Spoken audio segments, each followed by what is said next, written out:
Estamos de volta com o Dedinho de Prosa, entrevistando o advogado Júlio César Ramalho. Júlio César, a gente estava conversando aqui sobre a participação de Dom José e eu queria saber também a participação de Dom Marcelo Cavalheira. Olha, nesses episódios. Foi uma feliz coincidência. Eu conheci Dom Marcelo em 1963. E bem pertinho do golpe, hein? Bem pertinho do golpe. Porque ele era reitor do seminário de Olinda e cedia algumas salas lá para a gente fazer reunião. Não queria nem saber de detalhe se era Partido Comunista, se não era. Se bem que nessa época eu ainda não era. Eu entrei no partido de 65. E de lá para cá, quer dizer, durante o tempo que eu estive em Pernambuco, a gente sempre teve uma boa relação. Aqui, quando ele foi para Bispo de Guarabira, eu o visitava várias vezes. E quando ele veio para cá, ficou muito próxima a essa relação.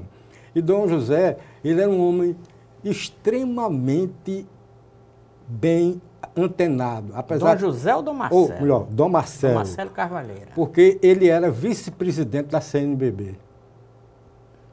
E depois secretário-geral da CNBB. Então ele tinha contato direto com o Supremo Tribunal Federal, com as autoridades. Você há de conviver o seguinte, eu me lembro que um dos processos mais difíceis de desapropriação foi aqui no Conde. O ministro me disse que estava com dificuldade, porque inclusive tinham entrado com mandado de segurança, mas não tinha havido concessão de liminar ainda. Então precisava de ser assinado o mais rápido possível. Quem assumia na ausência aliás, na época de Fernando Henrique, quem assinava os processos, obviamente, na ausência do presidente, era o vice-presidente. E Marco Antônio Maciel, né, que é de lá de Pernambuco, é amicíssimo de Dom Marcelo, era daqueles católicos, usar a palavra carola, porque é mesmo. Né? Então, Dom Marcelo, eu disse, olha, Dom Marcelo, estava correndo isso. Ele ligou para Marco Maciel, falou. Ele, assumindo a presidência da República, na ausência de Fernando Henrique, mandou buscar o processo no Ministério, no MDA, Ministério do Desenvolvimento Agrário, e assinou no mesmo dia. No dia seguinte, antes que o Supremo concedesse liminar para barrar a tramitação do processo, o decreto da apropriação saiu. Por aí você veja a importância que Dom Marcelo teve nesse processo todo. Quem era mais perigoso, entre aspas, para o regime, Dom Marcelo ou Dom José Maria Pires? Eu acho difícil de saber, porque os dois, né? Era, né? Os dois, O Dom José, ele era um homem mais de frente, assim, e Dom Marcelo era um homem mais de bastidor, mas todos os, se é que para mim não eram perigosos, eram grandes aliados. Não, eu digo perigosos para a vista do sistema, né? Era igual. Eu acho que não há diferença.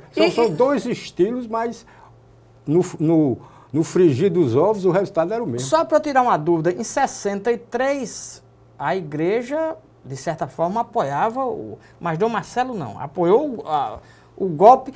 Me diga uma coisa, era um golpe militar, foi um golpe militar ou um golpe civil-militar? Olha... Porque ele diz que a sociedade, inclusive a igreja, apoiava, né? Uma parte da igreja. Dom Marcelo não apoiou. Não, né? Inclusive, Dom Marcelo foi preso. Foi preso lá no Rio Grande do Sul.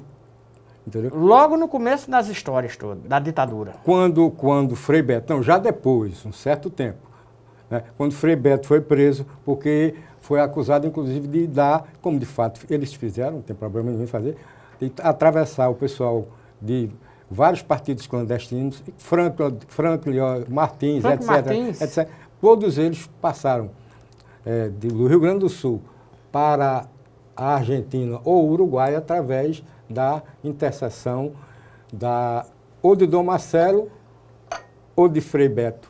E todos os dois foram Agora presos. eu quero lhe fazer uma pergunta básica. Se eu estivesse no sofá assistindo essa entrevista, eu estaria perguntando: por que você não ajudou a fazer a reforma agrária nas terras do seu pai? Primeiro não havia tempo. Quando houve o processo, bem que eu gostaria de ter feito... Não invadir. Eu invado começar a dar o exemplo daqui de casa. Pois é, exato. Em primeiro lugar, nessa época, se eu falasse nisso, não havia possibilidade, porque naquela época eu era um menino, eu 16 anos de idade, eu defendia a reforma agrária por uma questão de concepção política, de justiça social, etc. E não havia, quer dizer, as ligas camponesas, logo depois do golpe, foram dizimadas, né, completamente. Eu visitei várias vezes Gregório Bezerra. Que história, até por tarefa do partido mesmo, para levar dia de domingo, levava o jornal para ele, conversava com ele. Em Recife, na casa de detenção. Eu estive lá. Eu li os 2 volumes da biografia daquele cara. Que história. Era uma figura maravilhosa. Né? Eu queria muito bem a ele e ele a mim, porque aquela história, ele era camponês. E eu advogando para camponês, então havia uma... E Gregório, ele tinha uma característica pessoal muito boa. Ele era uma pessoa extremamente carinhosa, por incrível que pareça. Eu vou lhe dar um fato. 2 filhas de uma companheira do partido, cujo pai foi morto na ditadura, estavam em Moscou. E hospedado na casa de Prestes. Então, Gregório ia lá, ia brincar com ela lá naquele parque Gorky, em Moscou, etc. Aí perguntaram, quando elas voltaram, e aí, Prestes, como é que é? Você passou esses 2 meses lá na casa dele? Eu falei, olha, ele chega de manhã, dá bom dia, toma o café dele, entra no escritório, sai, enfim, era uma coisa muito formal. Aí, e Gregório? Tio Gregório leva a gente para passear no parque, entendeu? Ele era uma pessoa muito carinhosa, muito... Você gostava dele como se diz, de primeira vista. Né? Lógico que também os inimigos o detestavam de primeira vista. Né? Agora, outra pergunta básica que eu faria se eu estivesse assistindo essa entrevista. Você lutou a vida inteira pela reforma agrária, dividir as terras ociosas e tal, e foi diretor do INCRA. Por que não fez a reforma agrária? Porque eu acho... Bom, eu não fiz por impossibilidade pessoal total, né? Porque o projeto de reforma agrária, eu entendo a reforma agrária como a democratização da terra. Eu dizia e digo, a reforma agrária é igual à democratização da terra. A correlação de forças no Brasil, ainda hoje, no Congresso, só a bancada ruralista, ela sozinha impede qualquer avanço nesse sentido. Vou te dar um exemplo. No Brasil nunca se desapropriou latifúndio por extensão, embora o Estatuto da Terra previa isso.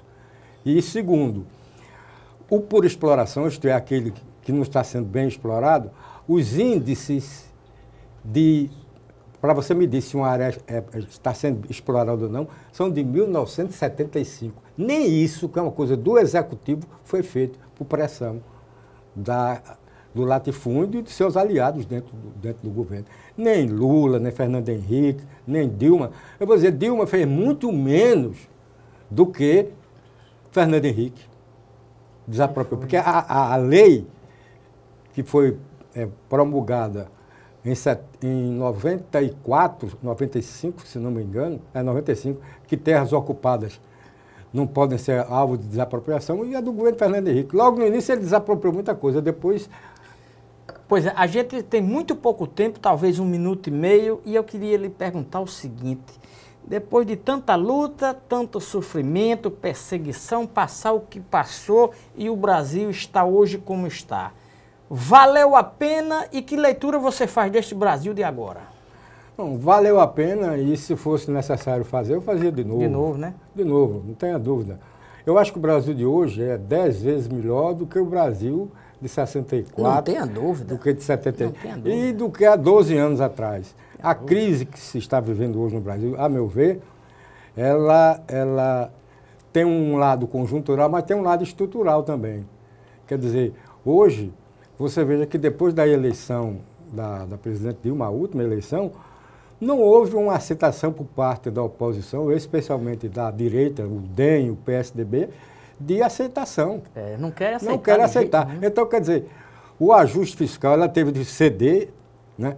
Teve de ceder, lamentavelmente, de ceder a colocar um programa de ajuste fiscal que é neoliberal, vai contra tudo que foi feito. Entretanto, não se pode apagar os 40 milhões de pessoas que saíram da miséria. Isso aí não volta atrás nunca. Então, eu acho que o Brasil de hoje, ele pode estar vivendo essa crise, espero que seja superado, não tenha repercussão institucional, que é o mais sério. Uma conquista que a gente teve não pode voltar atrás. Não pode voltar atrás. Agora, que realmente hoje está melhor do que há 12 anos atrás, há 15, há 20, isso não, para mim não tem dúvida. Júlio César, o papo está maravilhoso. Eu ainda quero que você volte aqui outro dia, mas infelizmente chegamos ao fim. Quero lhe agradecer por essa entrevista. Eu que agradeço a você, Wellington. Você, desde a época de Camusim, que você... Agora eu não sabia que eu estava debaixo de bala com aquele jeito, não. Muito obrigado, viu, gente? Sério, obrigado mesmo. Obrigado a você também. Dedinho de Prosa vai ficando por aqui. Até a próxima.